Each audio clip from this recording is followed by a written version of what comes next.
All I'm offering is the truth, nothing more. Here's what we know. Number one, more people are becoming financially independent today faster than at any other time in human history. Most people don't realize it, but we are in the golden age. We are in the greatest time in all of the history of man. It has never been more possible for more people from more different levels of income, background, education, and experience to become wealthy. Number two, the rules for achieving financial independence are simple. A, are you ready? Spend less than you earn and save, invest the difference. Save or invest the difference. This has always been the case. This is the wedge. And by the way, in an average job, working for a gas station or on the farm or working as a truck driver or a ship, working on a ship at a average wage, but if you save $100 a month from age 20 to age 65, you'll be worth more than $1 million at $100 a month, $25 a week, about $3, $4 a day. B is 10% of every dollar is yours to keep. What this means is you need to develop a habit from the beginning of your career throughout of cutting 10% off the top of your salary and living on the other 90%.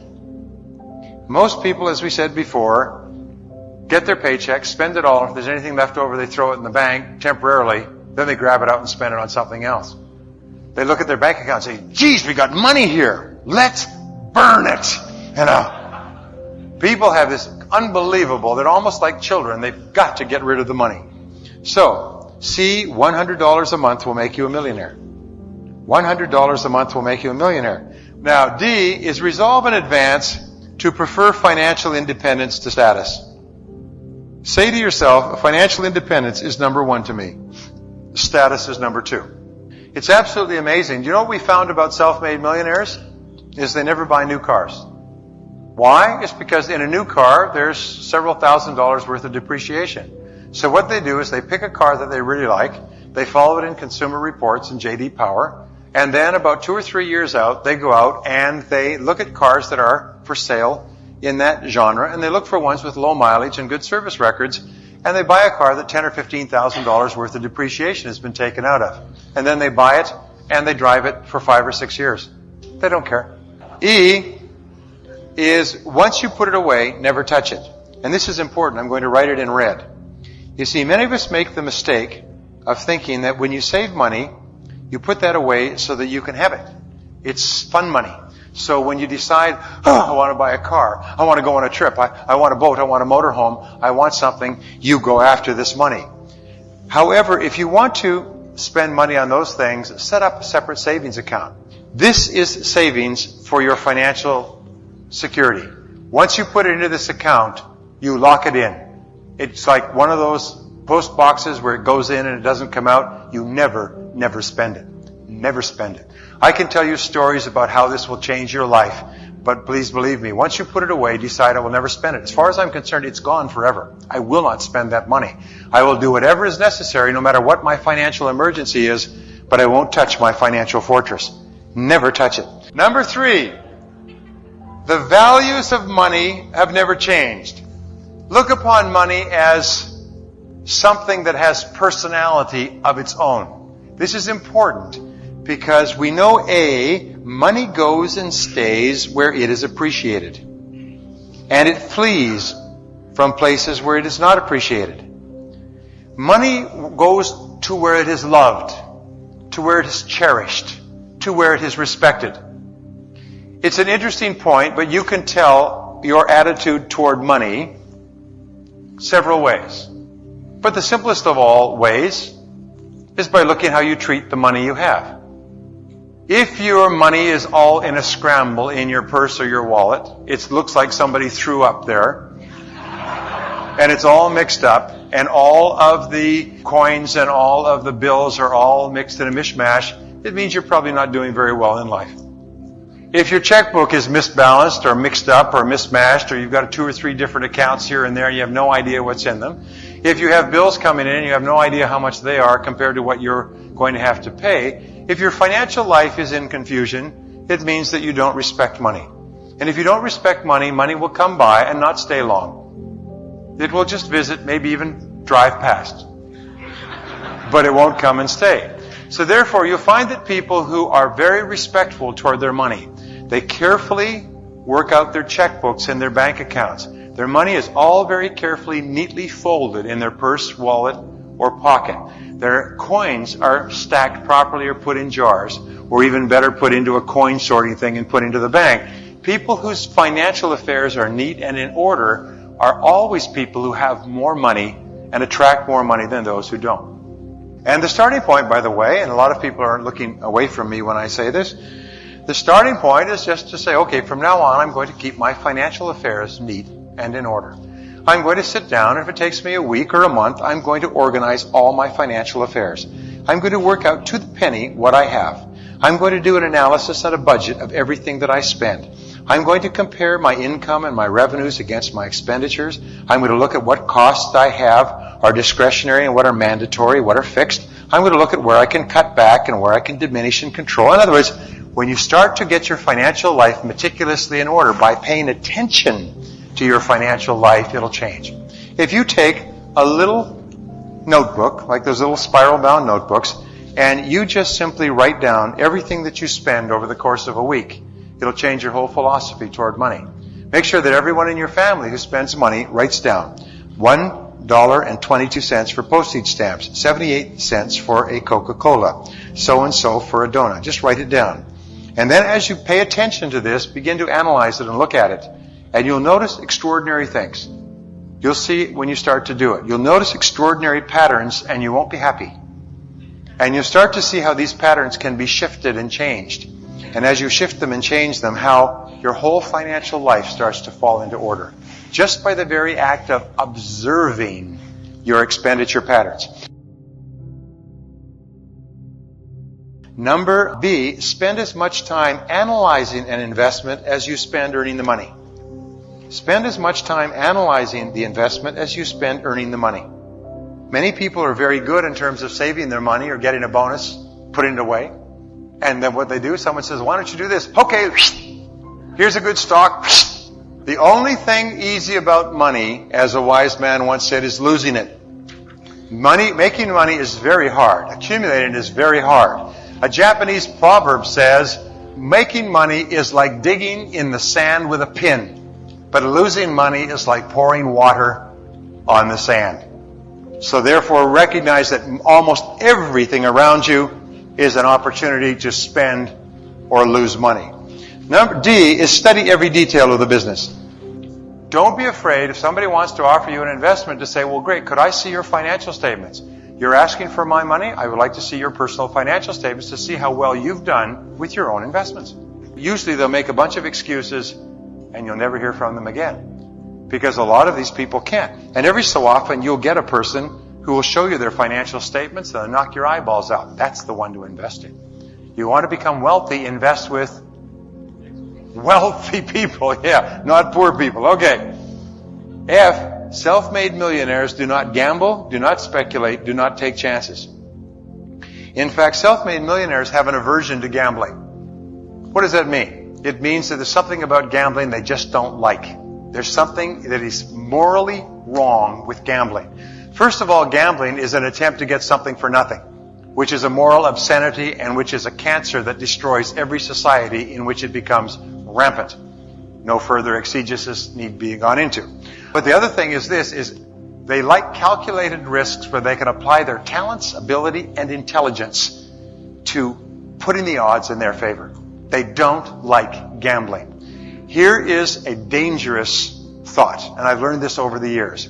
Every so often, if you get financially ahead, you might find yourself saying, well, we can afford to risk a little. Have you ever heard yourself saying that? Well, we can afford to risk a little. Stop. That attitude assures that not only will you risk and lose a little, but you will risk and lose a lot. All successful people never concede or admit that I can afford to risk a little, which means I can afford to lose a little. No, you never think in terms of losing money. Never think in terms of losing money. You never. They say, well, the purpose of entrepreneurship is to take risks. Do you know something? That's totally false. The purpose of entrepreneurship is to make profits. Nobody embarks on entrepreneurship to take risks and lose money. We embark on entrepreneurship to make profits, right? Right? What we do is we mitigate risks. The successful entrepreneur is the person who sails through the shoals of risks in order to get to the profit. The unsuccessful entrepreneur is the one who crashes against the rocks of risk and sinks. Your job is not to take risks. Your job is to make profits. And you make profits by minimizing risks. And if there's a chance you might lose your money, walk away. Walk away. The rule here is don't lose money. The two great rules for financial success are, number one, don't lose money. Number two, whenever you are in doubt, go back to rule number one. Don't lose money. Losing money is easy. Making money is hard. Don't lose money. If somebody says you've got to get in, you've got to get in, no. I learned from this multimillionaire businessman. He did not make me rich, but he made me rich because of what I learned from him. But what he did is he told me, he said, Brian, never rush into an investment. He said, investments are like buses on a busy street. There will always be another one along. Never be in a hurry. I still remember him telling me that, Brian, never rush into an investment. There will always be another bus along. And you know what? He was right. Number 4, use the law of accumulation to get wealthy. The law of accumulation. And by the way, we say that you should start saving 10 to 20% of your income, right? You should save 10 to 20% of your income until you're financially independent. However, when we say that, we notice a very interesting thing is people avert their eyes from me. And why do you think they do that? It's because they say, if you knew what my financial condition was, you wouldn't be asking me to save 10 or 20% of my income. You can't save 10 or 20% of your income. Not if you're a normal person. If you're a normal person, you're spending pretty much everything you make and a little bit more besides, and you've got a nice big chunk of debt, and you dream of sometime, somehow, being out of debt and maybe even winning the lottery, right? So if I say you've got to save 10 or 20% of your income, as far as you're concerned, that's just theory. That's great, Brian, that's just theory. When's the next coffee break? Because I can't even save 10%. So here is what I will suggest to you, which will turn your life around. Remember, if you love something, you set up a force field of energy around it. This force field of energy attracts more of the same thing. Like attracts like. Similarities attract similarities. So if you don't have any money, there's an old saying, it takes money to make money. Well, if you don't have any money, what do? You have nothing there. There's no source of energy. So you've got to get something there. It doesn't matter what it is, you've got to get something there. If it's a penny, you've got to get something there. In the Bible it says, to those that have shall even more be given, but from those who have not, even that which they have shall be taken away. It's referring to the parable of the talents, and the talents, interestingly enough, talents is a form of money back in those days, but today it also is a form of money. What it meant was this, is if you have money and you preserve it and you take good care of it, to those who have shall even more be given, because they will attract more. To those who have not, even that which they have will be taken away because they'll have nothing to attract. So here's what you do, is you make a decision. We all want to be financially independent. Is that correct? Yes. And we're patient. We don't expect to do it overnight because we don't expect something for nothing or a quick fix, right? Okay. So what we do is we say, I can't save 10% of my income, but by gum, I can save 1%. You can save 1%. This will constitute a major shift in the way you think about life.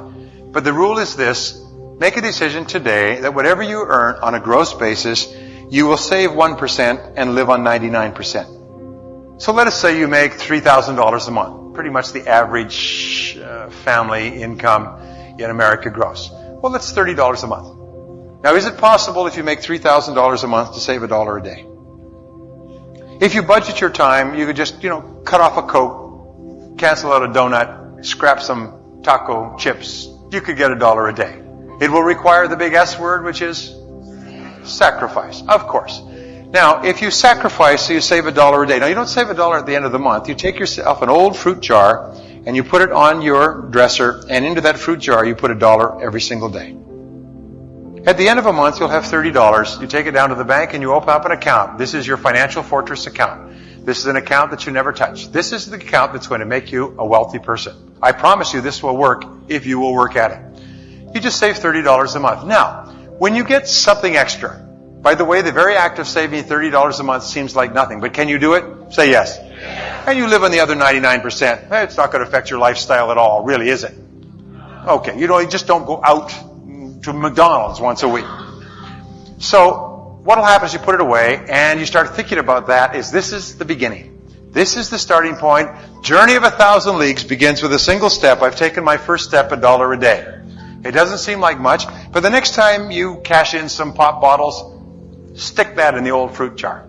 The next time you sell something out of your garage, stick that in the old fruit jar. You get a little bit of a discount or a bonus or something back that's unexpected, or somebody pays a debt, stick that in the jar. From now on, all unexpected amounts of money go into the jar.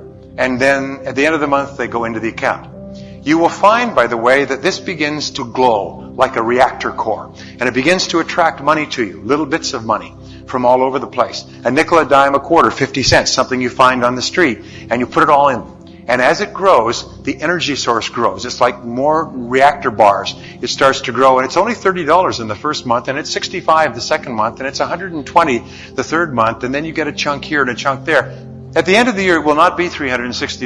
It'll be $500, $600, $700, $800. But you keep adding to it. And then you take it out and you look at your bank account and you look at that money and you pay attention to it and you love it. You love it. You say, this is it. I'm on my way. The first million starts with the first 100, then the first 1,000, then the first 10,000. By the end of the second year, you won't have 360 times 2. You'll have $2,000 or $3,000. But the most remarkable thing is going to happen in the rest of your life. With the other 99% of your income, what will happen is you'll start to become smarter with that money, and you'll be able to live comfortably on that and pay down your debts at the same time. And then one fine morning, you're going to say, why don't we put it 2% away?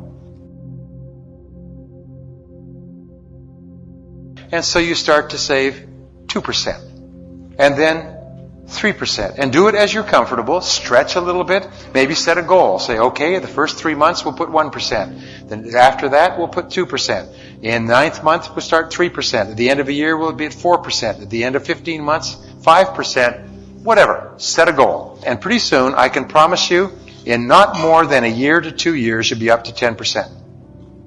And you'll be living on 90%. And your debts will be going down and you'll be paying them all off. You'll be a much smarter consumer and you'll be working much better at work. You're going to have money in the bank and you're going to feel a little bit different about yourself. And you're going to have another separate bank account over here, which is a college fund. And then you can have a bank account over here with money going in it, vacation fund. Have one over here, which is a house fund. And you find yourself living on 90% and 80% and 70% of your income.